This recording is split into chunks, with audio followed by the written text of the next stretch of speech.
Ciao, sono Andrea Tortora, sono qui nelle cucine di Giallo Zafferano e oggi vi preparo la mia crema spalmabile al pistacchio.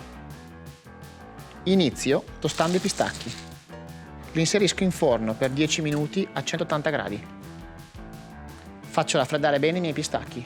Sono pronto a rendere in pasta i pistacchi frullandoli con un cutter. Ottenuta una prima polvere grossolana, inserisco il sale e una piccola parte di olio. Continuo a frullare i pistacchi fino a farli diventare pasta. Con una marisa tengo ben raschiate le pareti. Continuo a frullare fino a rendere cremoso. Dopo 5-6 minuti ho ottenuto una pasta molto liscia. È fondamentale in questa operazione non superare mai i 45 gradi, altrimenti andremo a rovinare i pistacchi. In caso, raffreddiamo in frigorifero e ricominciamo a frullare. Inserisco la pasta di pistacchio ottenuta in un contenitore. Aggiungo il cioccolato bianco fuso. Mescolo energicamente, creando un'emulsione fluida. Fluidifico con l'olio di semi di vinacciolo.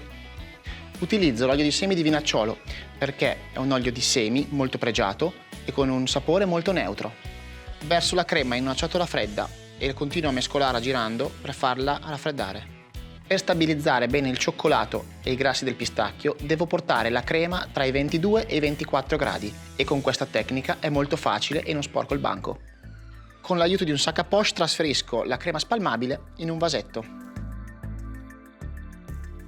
Adesso lascio cristallizzare la spalmabile per circa 12-14 ore a una temperatura compresa tra i 16 e i 18 gradi.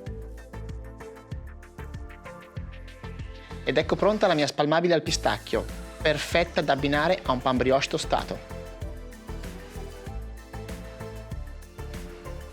Wow, consistenze e strutture perfette, sapori impeccabili.